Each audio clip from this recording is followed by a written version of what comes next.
네, 여러분 반갑습니다. 범죄심리학 12주차 두 번째 시간입니다. 우리 지난 시간에 이어서 사회심리학적인 관점에서 집단 성범죄 계속해서 살펴보도록 하겠습니다. 자, 우리 지난 시간에 이제 몰개인화의 사례에 대해서 이야기를 하다가 말았죠, 그죠? 자, 그래서 일본에서 이제 발생을 했던 그 도요타 상사 회장 사건 우리가 이야기를 했었고, 밑에 이제 영상 이제 보려고 하다가 말았습니다. 그래서 영상을 한번 보고 이제 넘어가도록 하겠습니다. 굉장히 재밌어요. 한번 보시기 바랍니다. 왜 목격자가 많으면 남을 돕지 않게 되는 것일까요? 실험 방법은 이렇습니다. 실험 참가자들에게 실험의 진짜 목적을 숨기고 간단한 퀴즈 문제를 풀게 합니다. 그리고 잠시 후 출제자가 문 밖으로 나가 쓰러집니다. 이때 쓰러진 출제자를 돕기 위해 자리에서 일어나는 사람은 얼마나 될까요?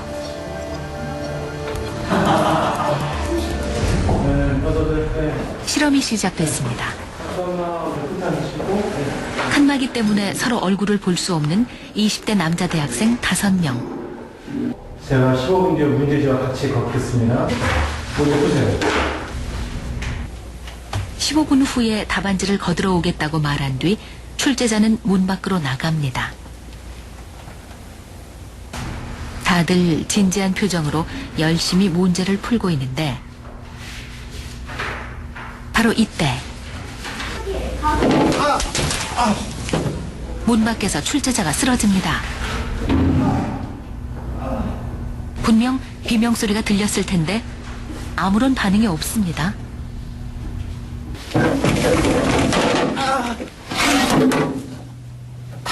신음소리는 점점 커집니다. 방에 있는 학생들 못 듣는 걸까요? 못 들은 척 하는 걸까요? 바로 이때 문에서 가장 가까이 있는 준혜 씨가 고개를 들고 주위를 두리번거립니다. 그리고 잠깐 소리 나는 쪽을 쳐다보더니 눈치를 살피다가 다시 문제를 푸는군요. 신음소리를 들은 건 준혜 씨만은 아닙니다.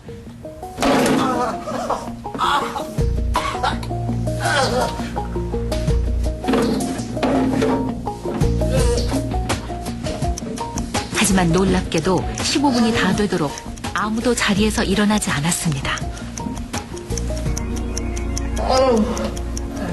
네, 실험 끝났습니다. 일어나시고요. 실험이 끝날 때까지 꼼짝도 하지 않은 학생들. 15분이 다 됐습니다. 혹시 바깥에서 나는 소리 못 들으셨어요? 들었어요. 근데 왜 반응을 다 안 하셨어요? 저는 막 문 열어볼까 한번 생각했어요. 근데 또 그냥 너무 심해지면 열어볼까 했는데 그냥 참고 귀 막으면서 풀었거든요. 그래서 궁금하지 않으셨어요? 계속 도대체 무슨 일이 되게 궁금했죠, 속으로. 겉으로는 딱히 돌출행동하기 좀 뭐해서 다 문제 푸시고 계시는데 나가볼까 했는데 혼자 나가기도 좀 그래서 가만히 있었어요. 이후 똑같은 실험을 반복했지만 신음소리를 듣고 도와주기 위해 곧바로 자리에서 일어나는 사람은 아무도 없었습니다. 그렇죠. 이건 상황의 힘을 보여주는 아주 대표적인 그런 현상이라고 할 수 있는데요. 내가 꼭 나서지 않아도 되겠지 하고 그 느끼는 책임감이 사람 수만큼 그 분산이 되기 때문에 사람들이 더 나서지 않게 된다고 합니다. 그렇다면 이번에는 상황을 바꿔보겠습니다. 방 안에 혼자만 있도록 한 것이죠. 15분 딱 뒤에 제가 걷겠습니다. 15분 동안 이 문제 푸세요. 이번에도 15분 후에 거들어 오겠다고 말한 뒤 출제자는 문 밖으로 나갑니다. 그리고 곧바로 쓰러집니다. 문 쪽을 쳐다보는 우호 씨. 문제지를 보며 잠시 갈등을 하더니 단 11초 만에 자리에서 일어납니다. 괜찮으세요? 괜찮으세요? 혼자만 방에 있을 때는 모두들 신음소리를 듣자마자 곧바로 방문을 열고 나왔습니다.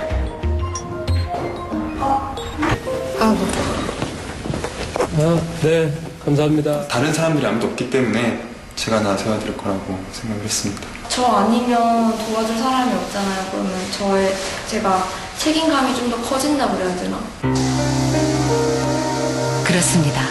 문제는 목격자의 수입니다. 우리가 위험에 처했을 때 목격한 사람이 많을수록 오힘을 받을 확률은 적어진다는 것이죠.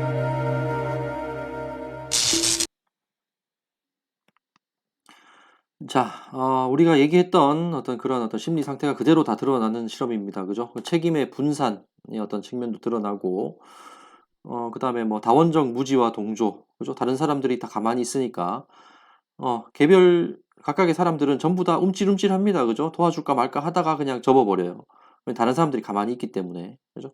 그래서 다원적 무지와 어떤 동조의 어떤 메커니즘도 우리가 확인을 해볼 수 있는 이제 그런 사례입니다. 그죠?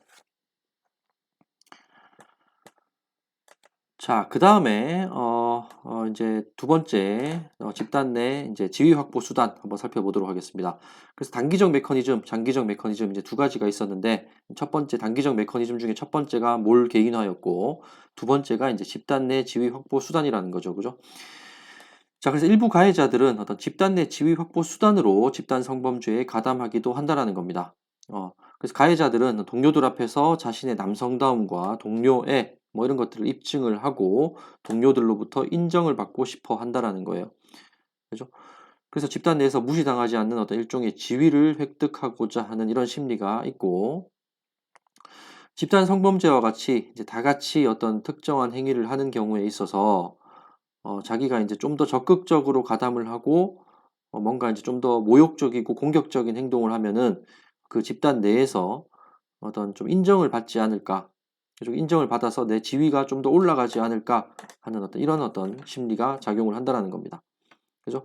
그래서 이제 이런 심리 때문에 필요 이상으로 폭력적이게 되고 또 모욕적인 어떤 말이나 어떤 행동 이런 것들을 하게 되고 또 피해자에게 또 비인간적인 행동을 강요하게 되고 이러한 모습이 나타나게 된다는 것이죠. 그죠? 자, 그래서 이제 이런 어떤 심리 때문에 이제 모두가 각자가 어느 정도의 차이는 있겠지만 이런 심리를 가지고 있기 때문에 피해자를 나서서 이제 피해자를 동정하는 모습을 보인다라든지 뭐 가해자를 말린다라든지 다른 가해자들을 아니면 피해자를 이제 안심시키고 이제 친밀하게 이제 대해준다라든지 이런 행동은 거의 나타나지 않는다고 합니다. 집단 범죄에 있어가지고 그 자리를 피했으면 피했지. 그죠? 그 다른 어떤 집단, 다른 무리들의 행위에 반하는 행동을 하는 어떤 사람은 아무도 나타나지 않는다. 이것이 이제 집단의 지위 확보 수단이라는 어떤 이런 심리적 메커니즘으로 인해서 생기는 현상이다. 이렇게 볼 수가 있겠죠. 그죠? 거기서 내가 만약에 피해자를 위하는 어떤 그런 모습을 보이고 가해자들을 말리고 이러면은 다른 아이들이 나를 뭐 좀 무시할 수도 있을 것이다. 이제 이런 생각을 한다는 거죠. 쉽게 이야기해서. 그죠? 너는 이제 뭐 우리랑 같이 뭐 다닐 수 없는 아이다라든지 뭐 혼자만 착한 척하네 뭐 이러면서 따돌린다라든지 뭐 이런 어떤 어떤 현상이 나타날까봐 이제 걱정이 돼가지고 이렇게 이제 계속해서 오히려 더 심각한 어떤 폭력과 모욕을 하면서 가담을 하게 된다는 것입니다. 그죠? 자, 그 다음에 장기적 메커니즘으로 우리 학습이라는 게 있어요. 사회 학습 효과입니다. 그죠? 사회 학습 효과. 그래서 뭐 우리가 봤던 거기 때문에 예전에 사회 학습에 대해서는 간단하게 보겠습니다.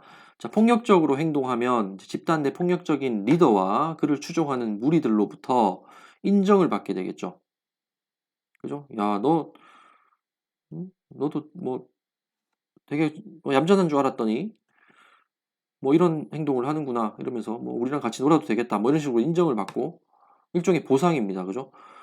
뭔지 가담을 하지 않으면 뭐 너만 착한 척하냐 이러면서 이제 따돌림을 받을 수 있다는 거죠. 따돌림은 일종의 처벌입니다. 그죠?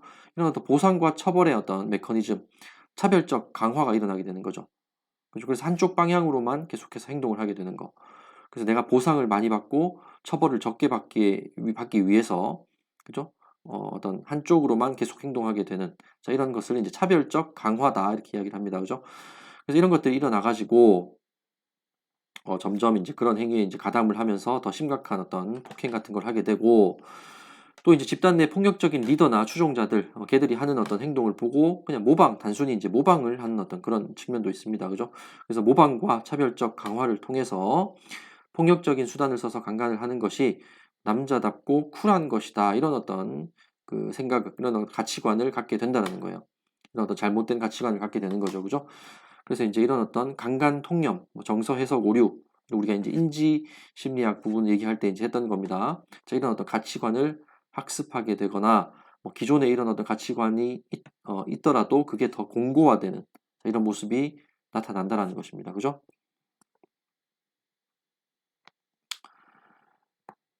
자, 이렇게 해서 우리가 이제 집단 성범죄에서 왜 가해자들이 더 공격적으로 행동하고 모욕적으로 행동하고 그 결과로 피해자가 더 심각한 피해를 보는지, 그죠? 그 메커니즘에 대해서 우리가 쭉 살펴봤습니다. 지금부터 볼 내용은 그 집단 내에서 역할 구분이 있어요. 누구나 다 똑같이 어떤 똑같은 마음을 가지고 행동하는 건 아니다라는 거죠. 그 어떤 역할 구분에 대해서 한번 보도록 하겠습니다. 자, 리더가 있고 리더 외의 공범, 그죠? 그런 어떤 집단 범죄를 이끌어가는 아이들이 있다라는 거죠. 그래서 아까 이제 우리가 지난 시간에 살펴봤던 그 사례에서 리더는 어떤 아이들입니까? 최초에 이제 그 여학생들이 술 마셨다라는 거를 이제 빌미로 꼬투리를 잡아가지고 막 협박을 하면서 그런 어떤 행동을 하려고 했던 최초에 시도를 했던 그런 아이들이 리더가 되겠죠, 그죠? 그렇죠? 이런 어떤 가해자들이 있고, 그 다음에 나중에 이제 막 합류를 해가지고 같이 이제 범행에 가담하게 되는 그 리더 외의 공범들이 또 있다라는 거예요. 그렇죠? 그래서 이제 각자 한번 그 심리를 보도록 하겠습니다. 자, 리더 같은 경우에는 범행을 처음 제안하거나 피해자를 선정을 하거나 범행 장소 등 어떤 계획을 세우고 실행하는데 앞장서는 아이들이에요. 앞장서는 가해자들이죠. 그죠? 그리고 범행 당시에도 가장 먼저 범행을 하거나 강간을 하거나 공격하는 등의 역할을 이제 맡게 되고, 이런 아이들은 자기 단독으로도 성범죄를 저지를 수 있는 아이들이에요. 이미 가치관이 이제 어떤 범죄자로서의 가치관을 가지고 있는 아이들이다, 가해자들이다, 이렇게 볼 수가 있는 사람들이죠. 그죠? 이런 사람들이 어떤 집단 범죄에 있어서도 일종의 리더 역할을 맡게 되는 겁니다. 그래서 이제 이런 사람들이 자기 혼자 단독으로 범행을 저지르지 않고 이렇게 집단으로 범행을 저지르는 어떤 이유가 뭘까?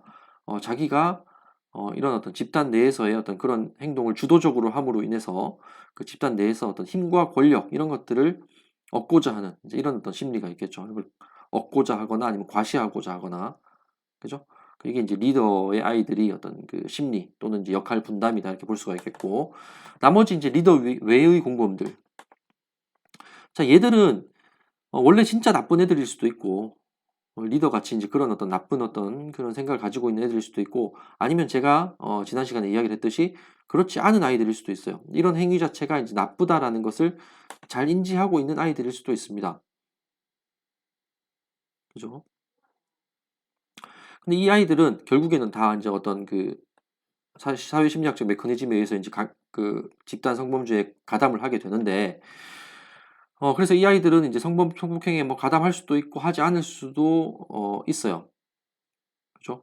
그래서 자기가 직접 무슨 어떤 그 범행을 이제 주도적으로 할 수도 있고, 아니면 그냥 옆에서 이제 팔짱을 끼고 이렇게 이제 방관만 하고 있는 어떤 이런 역할만 할 수도 있습니다.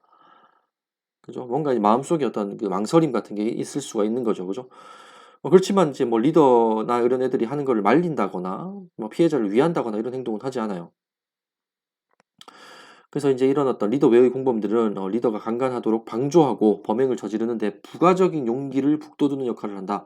옆에 서 있는 것만으로도, 그죠? 또 책임의 분산 효과, 익명성의 효과, 그죠? 그다음에 무슨 다원적 무지와 동조의 효과, 이런 것들이 발생을 하기 때문에 얘들이 직접 가담을 하지 않더라도 직접 막 실행을 하는 애들 입장에서는 굉장히 이제 용기를 북돋을 수가 있겠죠. 이런 애들로 인해서, 그죠? 근데 피해자 입장에서 어떻겠습니까? 저기 이제 팔짱 끼고 서 있는 애들이 직접 나에게 범행을 하지는 않더라도 엄청난 두려움을 느끼겠죠. 걔들이 뒤에 이제 팔짱 끼고 있다는 것만으로도 이제 위협감을 느낄 겁니다. 내가 여기서 도저히 빠져나갈 수 없겠구나라는 어떤 그런 어떤 좌절감도 느낄 거고, 그죠? 그래서 이 어떤 리더 외의 공범들도 결국 피해자 입장에서 볼 때는 똑같은 어떤 가해자인 것이죠. 그죠? 자, 근데 이 가해자들, 이런 어떤 리더가 아닌 어떤 단순한 어떤 가담자들, 이런 가담자들은, 물론 뭐 나쁜 어떤 그런 어떤 생각을 가지고 있는 아이들도 있겠지만, 대부분은 단독으로 이제 성범죄를 저지를 만한 어떤 그런 뭐 대담한 어떤 그런 마음은 없는 어떤 그런 범죄자들이다. 이렇게 볼 수가 있죠. 그래서 단독으로 성범죄를 저지를 가능성이 낮은 사람들이다라는 것이죠. 근데 왜 이렇게 가담을 하느냐? 왜 이렇게 가담을 하느냐? 우리가 지금까지 쭉 살펴본 내용이 이제 다 들어가 있습니다. 자신의 남성다움을 입증하기 위해서 조직 내 지위를 확보하기 위한 일종의 수단으로서 가담을 하는 것이고, 아니면 좀 소극적으로, 지속적으로 그 집단에 이제 남아있고 싶은 마음, 단지, 내가 여기에 가담을 하지 않고, 빠지게 되면은, 이 무리에서 이제 섞여가지고 이제 어울려서 노는 것이 이제 불가능할 것이다. 이런 막연한 어떤 불안감 때문에, 여기 이제 가담을 하게 된다는 겁니다. 그죠? 이렇게 이제 리더하고 리더 외의 공범, 이런 어떤 심리 상태나 가담 정도가 차이가 날 수가 있다는 것이죠.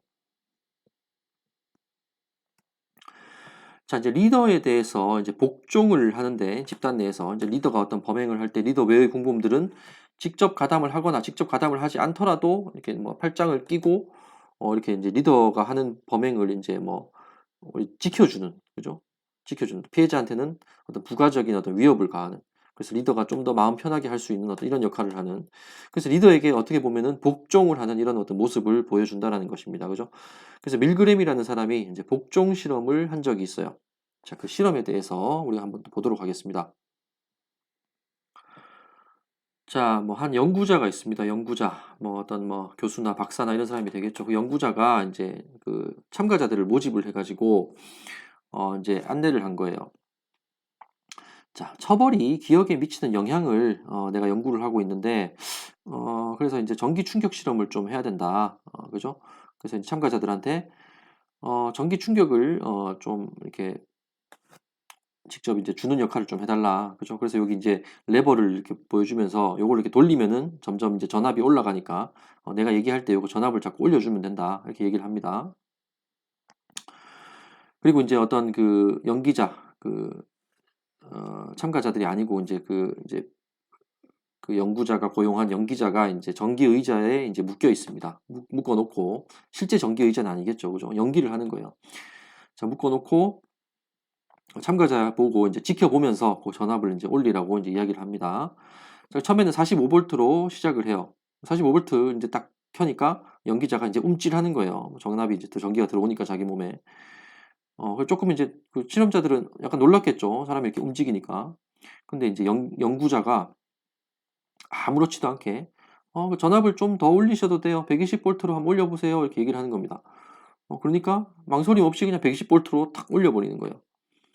연기자는 더 움찔움찔하겠죠. 전기가 더 많이 통하는 연기를 하겠죠. 그죠? 근데 또 연구자는 아무 표정 변화도 없이 태연하게 좀 더 올리셔도 됩니다. 150V를 올리세요. 그러니까 이 실험자가 그냥 연구자의 말만 듣고 계속 올리는 거예요. 근데 연기자는 막 점점 올릴수록 막 죽는 신용을 하는 겁니다. 막 고통스러운 막 표정을 짓고 제발 멈춰달라 그러고 막 소리를 지르고 막 하는 거예요. 근데 연구자는 계속 이렇게 태연하게 이야기합니다. 괜찮아요. 저 정도는 견딜 수 있으니까 제가 다 이미 이렇게 안전장치를 다 해놓고 하는 거니까 계속 올리세요. 300V까지 이제 올리니까 연기자가 기절한 것처럼 팍 쓰러져 버립니다. 그래서 놀라가지고 이제 실험자가 연구자를 쳐다보죠. 연구자가 괜찮아요. 사람의 어떤 그 목숨에 지장이 없습니다. 제가 올리라고 하면 올리면 됩니다. 더 올리세요. 그러니까 아무런 망설임 없이 실험자들이 계속해서 이걸 올렸다라는 거예요. 마지막 단계까지. 75%나 그렇게 했다라는 겁니다. 나머지 25% 정도는 저는 더 못하겠어요. 이러면서 이제 그만뒀는데 75%는 연구자가 하라는 대로 계속해서 전압을 올렸다라는 거예요. 연구자라는 어떤 권위에 굉장히 복종하는 이런 모습을 이제 보인다라는 것이죠. 자, 두 번째 실험을 했습니다. 후속 연구에서 이번에는 연구자가 이제 똑같이 계속 이제 전압을 올리라고 합니다. 이제 올려가지고 연기자가 좀 움찔움찔을 하지만 이렇게 막 기절하는 어떤 이런 모습, 뭐 고통스러워하는 모습까지는 아니고 이제 그냥 이제 괜찮다고 하면서 이제 앉아 있는 거예요. 그죠? 그래가지고 이제 한 150V까지 올렸습니다. 150V까지 올렸는데, 연기자는 이렇게 얘기합니다. 저는 괜찮아요. 더 올리셔도 돼요. 더 올려보세요. 이렇게 얘기하는데 연구자가 아유, 더 올리면 저기 안 됩니다. 위험합니다. 그만하세요. 예, 그만하세요. 이렇게 얘기를 하니까 딱 그만두더라는 거예요. 딱 그만두더라는 거예요. 그죠? 결국 이 실험 참가자들은 연기자의 어떤 그 고통스러워하는 모습이나 연기자의 말이나 이런 거에는 전혀 신경도 쓰고 있지 않습니다. 전혀 신경도 쓰고 있지 않아요. 오로지 그 복종하는 대상은 누굽니까? 연구자, 권위자. 여기에 대해서 자기가 권위 있다고 느끼는 사람, 그 사람 말에만 오로지 복종을 한다는 거죠. 그죠? 그래서 이거를 이제 뭐 전압을 계속 올린 거는 이 참가자들이 뭐 공격성, 이렇게 뭐 어떤 가학적인 성향이 있어서 올린 게 아니라 그 권위자의 어떤 말에 복종하는 성향 때문에 그렇다라는 것을 이 실험을 통해서 이제 이야기를 하고 있는 겁니다. 밀그램이. 그죠? 그래서 어떠한 집단의 일원으로서 하는 행위가 옳지 못하더라도 집단 성범죄 같은 게 옳지 못하더라도 리더의 권위에 복종할 수 있다라는 것을 이제 말해주죠. 이런 실험. 그죠? 그래서 옳지 않다라는 걸 생각을 하고 있어도 사람들이 리더의 어떤 그 권위에 복종을 하는 모습을 보인다라는 겁니다. 그래서 집단 내에 속해 있으면은 사람이 완전히 달라져 버린다라는 거죠. 저 리더의 말에 무조건적인 어떤 복종을 하게 되는 이런 모습이라는 겁니다.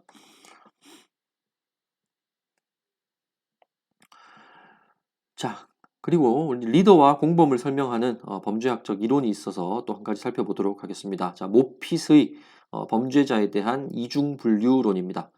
자, 여기 보면은 이제 모핏은 범죄자는 두 가지 유형으로 나눠진다 이렇게 설명을 해요. 그래서 LCP 범죄자하고 AL 범죄자 이렇게 두 가지 유형으로 나눠진다라고 이야기를 합니다. 자, LCP 범죄자는 쉽게 이야기해서 어린 시절부터 범죄를 저지르기 시작해서 평생 동안 범죄를 저지르고 죽을 때까지 범죄를 멈추지 않는, 그러니까 완전히 범죄자로서의 인생을 살아가는 이런 사람을 이제 LCP 범죄자라고 합니다. Life Course Persistent죠, 그죠? 일생 동안 일정한 변하지 않는 어떤 범죄 행태를 보이는 사람. 그죠? 자, 이런 사람들은 좀 유전적인 문제도 있을 수 있고, 뭐 정신학적인 문제도 있을 수 있고, 또 어린 시절에 뭐 아주 심각한 어떤 무슨 뭐 환경적인 어떤 요인, 학대를 심각하게 당했다라든지 이런 어떤 문제가 복합적으로 작용해서 이제 만들어진다라고 합니다. 모핏이. 그래서 이런 LCP 범죄자는 전체 인구의 뭐 0. 몇 프로 이렇게 되겠죠. 숫자는 매우 적어요. 매우 적으나 대부분의 범죄가 우리 사회에서 일어나는 대부분의 범죄가 얘들이 저지른다라는 거죠. 그죠? 그래서 우리 전체 인구에서 LCP 범죄자가 차지하는 비율은 뭐 0.1%에 불과하지만 우리 사회에서 일어나는 전체 범죄의 80%를 이 사람들이 저지른다는 거예요. 이 수치는 정확한 게 아닙니다. 예로 들어서 설명을 한 거예요. 수치는 뭐 나라마다 사회마다 다 다르겠죠, 그죠? 자, 이게 이제 LCP 범죄자의 특성입니다. 그래서 집단 범죄자에서 제가 리더를 얘기했었고 리더 외의 공범을 이야기했습니다, 그죠? 집단 성범죄 같은 경우에 이제 리더들은 이런 LCP 범죄자일 가능성이 많다는 거예요. 아주 죄책감도 못 느끼고 양심의 가책도 못 느끼고 그런 행위를 즐겨하는 사람, 이제 이런 어떤 리더들이 이제 LCP 범죄자일 가능성이 높다는 겁니다. 자, 반면에 AL 범죄자는 이제 Adolescent Limited입니다. 그래서 청소년기에 제한된 범죄자. 그래서 청소년들 요 시기에 다른 애들하고 이렇게 어울리면서 못된 애들하고 어울리면서 잠시 그때 이제 비행을 좀 저지르고 범죄를 저지르고 나중에 어른이 되면은 정신을 차리는 이제 이런 유형의 범죄자를 AL 범죄자라고 합니다. 그죠? 청소년기 잠깐 비행의 길로 빠졌다가 다시금 제자리를 찾는 유형. 대부분의 비행 청소년들이 이제 요 AL 범죄자에 해당이 되고, 근데 얘들이 그러면 청소년기에 왜 어떤 비행이나 잘못을 저지르느냐? LCP 범죄자들을 따라가면서, 그죠? LCP 범죄자랑 같이 어울려 다니면서 집단을 이루고 다니면서 어떤 그 영향을 받게 된다는 거죠. 어떤 그 집단의 영향을 받게 된다는 거죠. 그죠? 그래서 원래 뭐 아주 막 그냥 어렸을 때부터 어떤 범죄자로서의 어떤 그런 어떤 성향을 보여주는 아이들이 아니지만 이런 집단 내에 속해가지고 LCP 범죄자들하고 어울리면서 그 집단의 영향을 받아가지고 일시적으로 나빠지는 아이들. 근데 이제 나중에 이제 성인이 돼가지고 이런 집단으로부터 빠져나오게 되면은 정신을 차리고 바르게 살아갈 수 있는 아이들을 AL 범죄자라고 합니다. 그죠? 그래서 이제 요런 아이들이 청소년기에 왜 범행을 저지르느냐, 왜 비행을 저지르느냐라면은 어떤 자기들끼리 어떤 청소년 무리 속에서 어떤 힘과 지위를 얻고자 하는 이런 욕구가 있을 수가 있고, 그죠? 그 다음에 또 한 가지 메커니즘은 청소년기에 이제 고등학생들은 육체적으로는 이미 다 성숙을 했습니다. 그죠? 그렇지만 사회적으로는 아직 이제 성인의 역할이 주어지지 않죠. 뭐 어른들이 할 수 있는 걸 못하게 합니다. 뭐 술이나 담배 이런 걸 이제 일단 기본적으로 못하게 하고, 그죠? 뭐 어떤 뭐 성적인 어떤 이런 어떤 행위 이런 것들을 못하게 하고, 그러니까 몸은 다 컸는데 자기에게 주어지는 어떤 성인으로서의 역할은 다 금지가 돼 있어요. 그래서 어떤 성숙의 차이라는 게 발생을 합니다. maturity gap이라는 게 생겨요. 그래서 이래가지고 이제 이 아이들이 성인들을 자꾸 따라하려고 해요. 요 시기에는. 나도 이미 다 뭐 몸은 다 어른인데 한번 해보자. 어떤 호기심도 작용을 하고, 그죠? 이런 어떤 마음이 생긴다라는 거예요. 그래서 어떤 성숙의 차이, 그 다음에 자기들 또래 무리에서 뭔가 지위를 얻고자 하는 그런 욕심, 이런 것들이 이제 복합적으로 작용을 해서 청소년기에 이제 비행을 저지르지만 그 집단의 영향을 받는 거죠. 그죠? 그래서 집단에서 이제 빠져나오게 되면 이제 범죄를 멈추게 되는 이제 이런 유형을 AL 범죄자라고 합니다. 그래서 이제 비행 집단에서 이제 리더 외의 공범들 이런 아이들이 이제 AL 범죄자가 되겠죠. 그죠? 자, 그래서 수업 정리를 하기 전에 이제 LCP 범죄자, AL 범죄자 조금 더 이제 부연 설명을 하자면은 자, 우리가 어떤 뭐 집단 어떤 청소년들의 어떤 비행, 범죄, 비행을 넘어서서 이제 범죄 행위까지 이제 많이 이제 보도가 되고 있습니다. 그죠? 자, 이런 것들에 대해서 대처를 할 때, 뭐, 엄벌에 처해야 된다. 청소년 어떤 범죄에 대해서 엄벌에 처해야 된다. 아니면은 뭐, 청소년들을 엄벌에 처하기보다는 뭐, 교육을 하고, 교정을 하고, 교화를 시켜야 된다. 자, 이런 이분법적인 논리로 접근을 할 것이 아니고, 그런 어떤 이분법적인 논리로만 접근을 할 것이 아니고, 그 개개인을 잘 파악을 해야 된다라는 거예요. 결과적으로. 얘는 LCP 범죄자인지, 얘는 AL 범죄자인지 잘 파악을 해야 된다는 겁니다. 그래서 얘들의 어떤 또 범죄 행위에서 나타나는 얘들의 특성이 어떤지 그런 것들을 관찰해야 된다는 거죠. 아주 극악무도하고 잔악한 이런 범죄를 주도하는 아이들, 이런 아이들은 LCP 범죄자일 수가 있어요. 근데 이제 단순히 가담을 하거나 아니면은 좀 비교적 경미한 비행을 저지르는 아이들, 이런 아이들은 AL 범죄자일 가능성이 있습니다. 그죠? 그래서 제 개인적인 생각은 이런 비행 청소년들의 특성을 면밀하게 분석을 해서, 그죠? 그 특성에 맞는 어떤 처벌이 주어지는 것이 뭐 가장 적합하지 않나 이렇게 생각을 합니다. 그래서 이제 LCP 범죄자들 같은 경우에는 잘 치료가 안 돼요. 치료가 안 되고 다시 이제 정상적인 어떤 사회인으로 복귀시키기가 용이하지가 않습니다. 이런 아이들은 뭐 여러 가지 유전적인 문제나 아주 어렸을 때부터 형성된 어떤 성격의 문제가 있기 때문에 교화 개선이 잘 안 돼요. 이런 아이들에 대해서는 무겁게 하는 게 맞겠죠. 중형을 부과를 하고 사회로부터 격리를 시키고 보호 관찰을 철저하게 하고, 그죠? 근데 AL 범죄자들은 비교적 물론 AL 범죄자라고 하더라도 되게 어떤 집단 속에 들어가서 이런 어떤 집단 성범죄와 같은 아주 이런 강력 범죄를 저지른 경우에는 이제 강하게 처벌을 해야 됩니다만은, 자, 이런 아이들이 자기들끼리 무슨 사소한 비행을 저질렀다든지, 자, 이런 경우에는 이런 아이들에 대해서는 어떤 교화나 교육적인 측면에서 접근하는 것이 맞지 않느냐, 그죠? 그래야만 이 아이들이 오히려 나중에 재범을 저지를 확률이 떨어진다는 거죠, 그죠? 이런 아이들에게까지 너무 강하게 처벌을 해버리면은 오히려 낙인 효과나 이런 것들에 의해서 중범죄자로 발전을 하게 될 가능성이 있다는 겁니다. 그래서 이런 어떤 그 어떤 청소년 범죄자들의 그 개개인의 어떤 특성을 면밀하게 조사를 하고 분석을 해볼 필요가 있다. 그래서 거기에 맞는 어떤 처벌이나 교화 이런 어떤 처우가 이루어져야 된다. 자, 이렇게 이제 정리를 해볼 수가 있겠습니다. 그죠? 자, 이렇게 해서 지난 시간부터 이번 시간까지 이제 사회심리학에 있어서 어떤 범죄자들의 어떤 그 심리의 메커니즘, 집단으로부터 어떠한 어떤 영향을 받는가, 그 영향을 받아가지고 이 사람들의 심리나 행동이 나타나게 되는 그 어떤 그 메커니즘이 어떠한가, 자, 이런 것들을 쭉 살펴봤습니다. 그죠? 자, 그래서 이제 수업 정리를 해보도록 하겠습니다.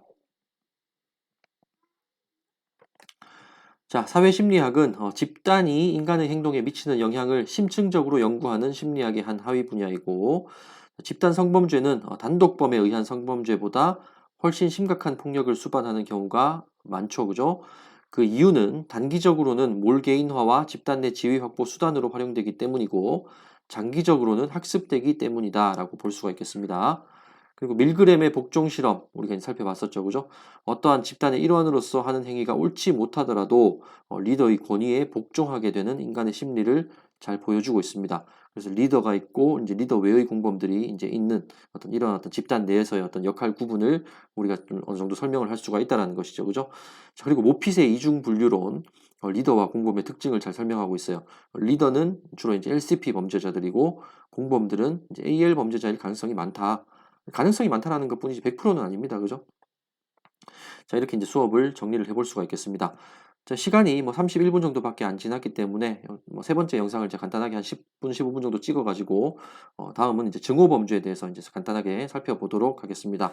자, 수고하셨습니다.